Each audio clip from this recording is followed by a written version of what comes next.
casa. ¿Ya estoy al aire? ¡Ah, sí! Ya se está transmitiendo. Perfecto. Empecemos entonces. Hola, chicas y chicos de tercero y cuarto de secundaria y a todas y todos los que me ven. Yo soy Andrea y esto es Aprendo en Casa, una iniciativa del Ministerio de Educación. Hoy empezamos con muchas ganas y pilas, así que nadie nos para. ¡Au! Creo que estar mucho tiempo sentada durante este verano ha traído sus consecuencias. Antes de arrancar con el programa, vamos a recordarle a nuestro cuerpo lo importante que es moverse. ¡Vamos!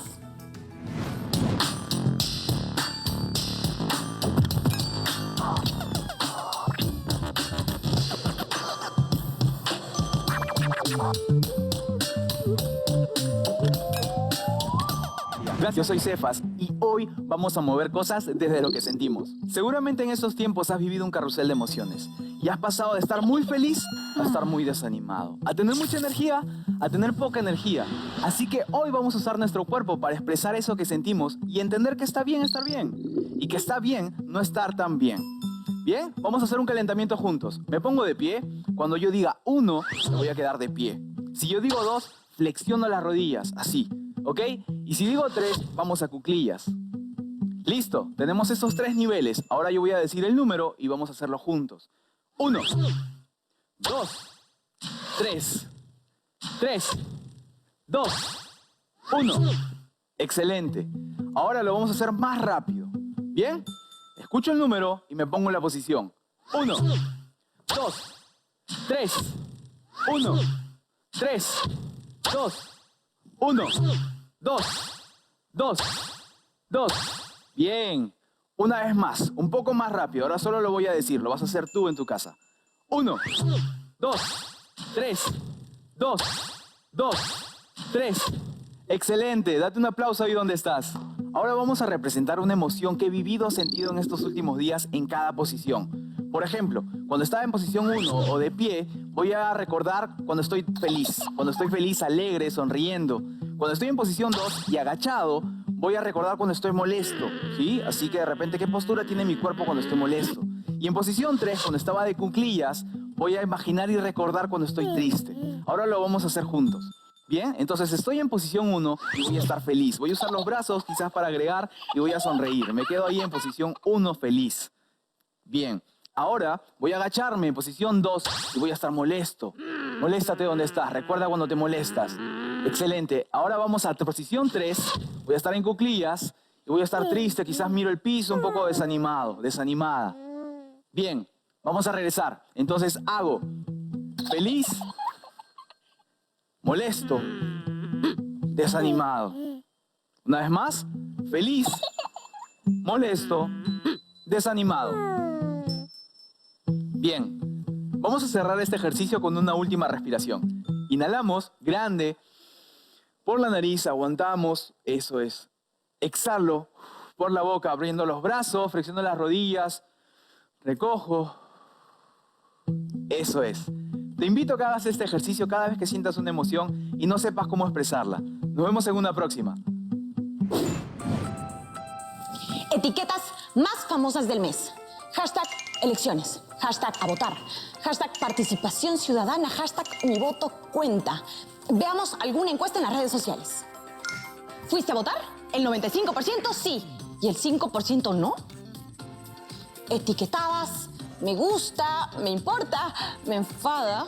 ¿Selfies y selfies grupales? Ah, no. De esas aún no. Respetemos el distanciamiento social. Usemos siempre la mascarilla y respetemos el distanciamiento social. Como vemos, pero mucha gente comentando y compartiendo información. Nunca me había dado cuenta de todo lo que pasaba alrededor de unas elecciones. Seguro porque esta ha sido mi primera votación. Me pregunto si en un futuro votaremos desde nuestras casas o en el celular. Y también me da mucha curiosidad saber algo. ¿Cómo habrán sido las primeras elecciones en el Perú? Así que, ¿qué les parece si el programa de hoy lo dedicamos a conocer los procesos electorales y a responder esto último? ¿Cómo se han elegido a las autoridades en el Perú desde el siglo XIX y cómo es en la actualidad? ¡Empecemos! Les tengo que confesar que al inicio tenía dudas sobre si ir a votar o no, pero todo cambió cuando se lo conté a mi abuela. ¿Cómo que no vas a ir? ¿Acaso no quieres ser parte de esta oportunidad para elegir a nuestros representantes? Y como ya se imaginarán, mi abuela, como la de muchos y muchas de ustedes, le encanta terminar todas sus charlas con una frase clásica. Redoble de tambores, por favor. Cuando yo tenía tu edad, Cuando yo tenía tu edad. Gran frase, ¿no? A las y los adultos casi nunca les falla. Sobre todo esta vez. me contó mi abuela, así como te cuento ahora yo a ti, que no podía votar ni ella ni ninguna otra mujer. ¿Qué? Ah, sí. Esa es mi cara de indignada. Le voy a hacer un acercamiento para que puedan ver mejor. Ahí está, se las presento. Seguramente la verán muy a menudo. Y es en ese momento y con esa cara tan expresiva que pregunté cómo se han elegido a las autoridades en el Perú desde que somos una república independiente. ¿Cuánto hemos cambiado desde entonces? ¿Es algo que todas y todos conocemos en el Perú? Por lo visto, los siglos XIX y XX han sido décadas de muchos cambios en favor de un país más plural. Pero después de lo escuchado, creo que no empezó así. Volvemos al estudio para seguir investigando. Llamaré a un docente. Hola, ¿a qué se debe esta llamada? Hola, te cuento que hoy estamos hablando sobre cómo se elegían a las autoridades en el país. Hemos entendido que antes no todas ni todos podían votar, ni ser elegidas o elegidos como autoridades, pero entonces, ¿cómo fue cambiando eso en el tiempo? Siempre es importante conocer la historia de nuestra democracia para así entenderla y valorarla más. Por ejemplo, ¿tú crees que nuestros antepasados que vivieron en la época colonial podían elegir al virrey? Te explico. Las autoridades del siglo XVII y XVIII que gobernaron en nombre de los reyes españoles en toda Latinoamérica eran nombrados por un lazo de parentesco. ¿Por un lazo de parentesco? ¿Y qué pruebas hay de eso? Hola, Andrea. A continuación compartiré contigo este documento escrito en 1609. Es la ordenanza que envía el rey Felipe III a su pariente, el marqués de Montes Claros, en 1609.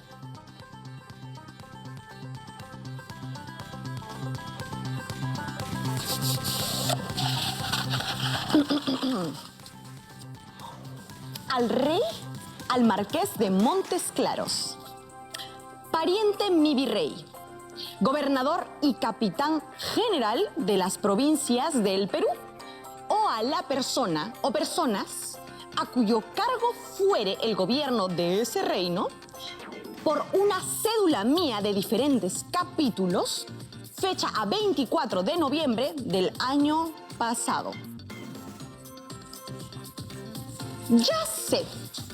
Eso quiere decir que si yo fuera autoridad bajo esas leyes, mi papá, como es bueno en las juntas vecinales, lo nombraría ministro de Relaciones Exteriores. Claro, mi mamá, que es una capa llevando las cuentas de la casa, sería la ministra de Economía. A mi abuelita, que tiene su huerto muy cuidado y bonito, la nombraría ministra de Ambiente. Y mi hermano... no, creo que a mi hermano lo dejo en la casa nomás. Hoy en día eso ya no es posible, porque estarías aprovechando tu cargo para favorecer a ciertas personas que no necesariamente son aptas para el cargo. A eso se le conoce como nepotismo. ¿Nepo qué? Nepotismo. El nepotismo, de acuerdo con la Contraloría General de la República, abarca dos características puntuales. Sucede cuando los servidores públicos ejercen su facultad de nombramiento y contratación de personal beneficiando a sus parientes. La otra es que se restringe el acceso en condiciones de igualdad a la función pública y la imparcialidad en las decisiones.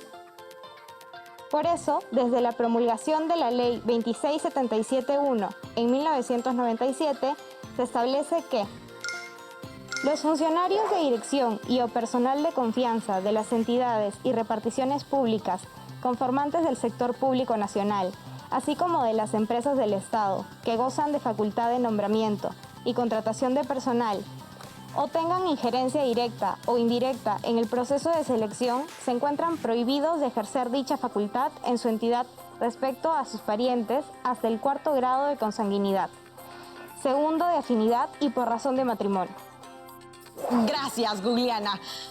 Pero si eso recién sucedió en 1997, ¿qué grandes cambios se hicieron en estos últimos 200 años, cuando pasamos de ser una colonia a una república independiente? Creo que será necesario diseñar una línea de tiempo para entender cómo todo ha ido evolucionando. Para eso necesitarás fuentes confiables.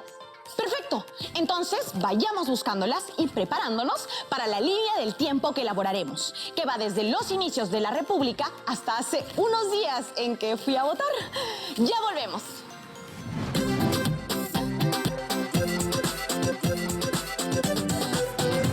Chicas y chicos de 3º y 4º de secundaria, ya estamos de vuelta en Aprendo en Casa.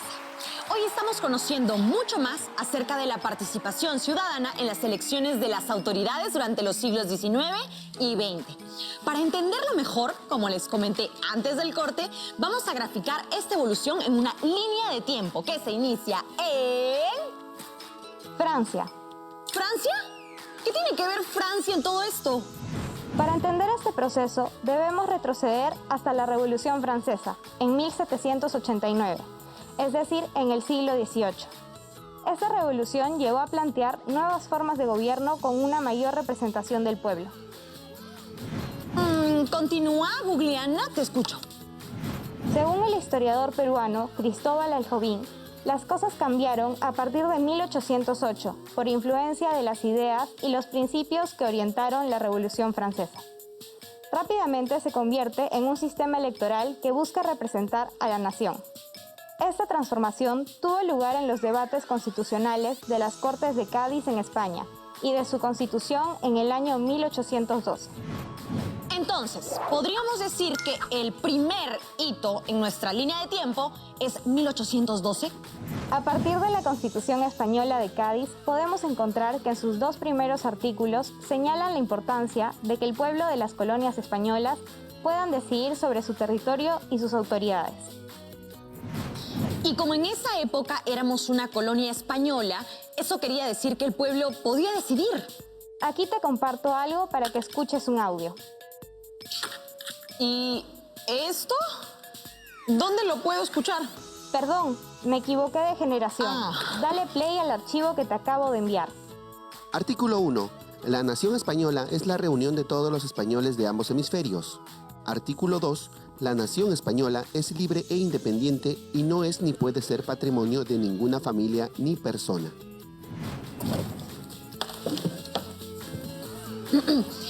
Hola. ¿Aún sigue ahí? Aquí estoy, Andrea. Aún me quedan algunas dudas. ¿Me puede explicar mejor cómo estos cambios en España repercutían en el Perú? ¿Acaso después de la Constitución Española de Cádiz, en el Perú se podía decidir quién nos gobernaba? No exactamente, pero sirvió de base para formar una cultura electoral, porque permitió poner en práctica las primeras elecciones en las que participaron todos aquellos que eran considerados ciudadanos. ¿Cómo? ¿Con esa Constitución no todas ni todos podíamos elegir quién nos gobernaba? En esa época aún no. Te estás saltando varias décadas en nuestra línea del tiempo. Recuerda que la universalidad del voto ha sido producto de un proceso largo y de mucho esfuerzo. Pero calma, que ese fue el primer paso. Entiendo, pero que se apuren todos esos pasos porque yo no quiero un país donde ni todas ni todos puedan tener los mismos derechos. En este proceso se dan cambios en la condición de la población indígena. Desde ese momento se convierten en ciudadanas y ciudadanos del Perú, aunque en la práctica aún eran discriminados. Para profundizar en esto, acudamos a Googleana. Ayúdanos buscando un documento que lo compruebe. Buscando. Este es un documento de la autora Marie de Melas, en el que describe un incidente ocurrido en Puquina el 15 de mayo de 1813, en la subdelegación de Moquegua. 19 vecinos acuden a informar sobre el censo efectuado por el cura, quien atribuía una mayoría de 3/4 a los indios, señalaban ellos. Es muy doloroso que sea designado como un alcalde uno de los naturales y que administre y gobierne a los españoles sin tener las cualidades necesarias para ser juez debido a la extrema ignorancia. Un segundo, ¿a qué se refieren con uno de los naturales? Hace referencia a la población nativa de América. Eso demuestra que la discriminación es el primer obstáculo para lograr el voto universal. Y profundizaremos un poco más todo esto cuando revisemos la primera Constitución del Perú, que nació como resultado de nuestra independencia en 1821. Entonces, hito número 2 en nuestra línea de tiempo: la Constitución Política del Perú de 1823.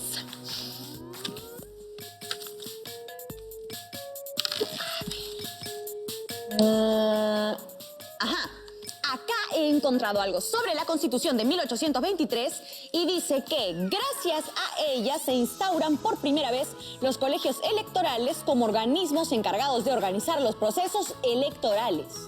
Es decir, un organismo independiente. Bueno, sigo leyendo. Su instalación se realizaba en los años de elecciones y el proceso para elegir a las autoridades políticas se desarrollaba en 2 niveles. Primero, en el ámbito parroquial para elegir a los electores de parroquia y en un segundo momento, en el ámbito provincial para elegir por el voto de los electores de parroquia a los candidatos de su preferencia. Entonces, las elecciones eran indirectas. ¿Indirectas? ¿Y qué significa eso de electores de parroquias? Así es, los colegios electorales de las parroquias estaban constituidos por todos los ciudadanos residentes en la parroquia con derecho al sufragio. Para su elección debían estar presididos por el alcalde o regidor y por sus secretarios. Así se nombraban un elector por cada 200 individuos de parroquia con derecho a voto. Ok, ya se estaba dando un avance en el derecho al sufragio. Muchas gracias por su ayuda. Pero, a ver si entiendo. 200 personas elegían a un representante y luego ese representante votaba en nombre de todas esas personas. Correcto, pero en ese caso el representante es quien elige y no necesariamente su elección coincide con las preferencias de los demás. ¿Y hasta cuándo fue así? ¿Cuándo empezó a ser directo el voto? En 1896, durante el gobierno de Nicolás de Piérola. ¡Perfecto! Entonces, hito número 3 para nuestra línea de tiempo: a partir de 1896, las y los peruanos podían votar directamente. El derecho al sufragio directo es para todos los ciudadanos varones mayores de 21 años que sabían leer y escribir o casados que no habían llegado a esa edad, que estuviesen inscritos en el registro cívico de su domicilio. Varones mayores de 21 y que sepan leer o escribir, es decir, las mujeres no podían votar aún y todo aquel que no supiera leer o escribir tampoco. Leer y escribir en español, pero todas las personas que hablan quechua, aymara, bora, ashánica y otras lenguas originarias, no, estoy en total desacuerdo. No comparto esas reformas electorales. Como me dijeron hace un rato, para entender cómo funciona el derecho al sufragio en el país, es necesario comprender que este es el resultado de un proceso largo, lleno de aprendizajes. Así es. Por ejemplo, podemos concluir que con esta nueva reforma electoral se logró un aspecto más democrático: permitir la elección directa. Sin embargo, se suprimió el voto de los que no sabían leer o escribir en español, lo que hizo que en un país con 3 millones de votantes solo votaran 120,000 personas. Ahora, yo tengo una pregunta desde el inicio del programa y aún no encuentro la respuesta. ¿En qué momento las mujeres pudimos votar? El voto de la mujer se estableció en 1955 y la mujer peruana pudo votar en las elecciones generales de 1956. ¡Wow! Pasaron más de 100 años para que se nos reconociera como ciudadanas en los procesos electorales. Y eso fue posible gracias a muchas mujeres, como la educadora Elvira García y García, la escritora Zoila Aurora Cáceres, la periodista, escritora y educadora María Jesús Alvarado Rivera, entre muchas otras mujeres peruanas que, como ellas, lucharon por la igualdad de derechos. ¡Qué importante es conocer la historia! Me llena de orgullo, pero hay algo que me tiene un poco confundida. Acabo de encontrar el artículo 86 de la Constitución de 1933 que dice: gozan del derecho de sufragio los ciudadanos que sepan leer y escribir. Y en elecciones municipales, las mujeres peruanas mayores de edad, 21, las casadas o que lo hayan estado, y las madres de familia, aunque no hayan llegado a su mayoría de edad. ¿Aún se encuentra ahí? Aquí estoy, Andrea. Es correcta la información que has encontrado. Sin embargo, es recién con la reforma de los artículos 84, 86 y 88 de la Constitución en 1956 que las mujeres pueden votar en el Perú. Y aunque fuimos uno de los últimos países de Latinoamérica en aceptar el voto femenino, finalmente había llegado y significaba un paso más hacia la democracia electoral. Muy bien, por nuestro país, por todas las mujeres. Un dato extra. En esas mismas elecciones generales de 1956, se elige por primera vez a una senadora, Irene Silva de Santaolalla. Gracias por el dato, googleana. Entonces, con el voto directo conseguido en 1896 y con el reconocimiento al voto femenino en 1956, solo queda pendiente el voto de las personas que no sabían leer ni escribir en español para alcanzar el voto universal. Y eso se consiguió 23 años después con la Constitución de 1979. Eso quiere decir que solo han pasado unos poco más de 40 años desde que podemos votar todas y todos los peruanos. Y creo que aún tenemos mucho por hacer respecto a ese tema. Muchas gracias por todos los datos e información que nos brindó hoy. De nada, Andrea. Nos vemos pronto. Ahora entiendo por qué son tan importantes las elecciones. Y si vemos la línea de tiempo, entenderemos mejor por qué es tan importante este momento. En 1812, cuando nos consideraban españoles con la Constitución de las Cortes de Cádiz. En 1823, cuando creamos nuestra primera constitución como país libre y soberano y se estableció el voto indirecto. Luego, en 1896, con el voto directo. En 1956, con el voto femenino. Y en 1979, con el voto para quienes no leían ni escribían. Y en el 2021, con mi primera elección. Entonces, después de saber cómo se han elegido a las autoridades en el Perú desde el siglo XIX hasta la actualidad, ¿crees que es importante participar como ciudadanos en la escuela y la comunidad? ¿Cómo crees que debemos promover la participación ciudadana responsable en diversos espacios de la escuela y la comunidad? Googleana, pensé que las preguntas las hacía yo y tú respondías. Pero bueno, ahora que lo preguntas, creo que lo primero es reconocer que ha sido un proceso largo para conseguir una participación electoral para todas y todos. Tanto esfuerzo merece que todas las personas participemos, no solo votando, sino ayudando a construir una mejor sociedad. También recuerdo lo que me dijo mi abuela, darle importancia a ejercer este derecho, porque detrás de tu voto está el futuro del país, pero también está nuestro pasado, en el que millones de peruanas y peruanos no tuvieron ese privilegio del que hoy gozamos. Entonces, la próxima vez que vaya a sufragar, lo haré pensando en todas ellas y ellos. Recuerden que esta semana están elaborando un discurso que promueva la participación ciudadana de manera responsable y segura. Y todo lo que aprendimos hoy sumará a este proyecto. Aún nos queda una jornada más de votación. Así que, a votar se ha dicho. Eso ha sido todo por hoy en Aprendo en Casa. Nos vemos mañana. ¡Chao!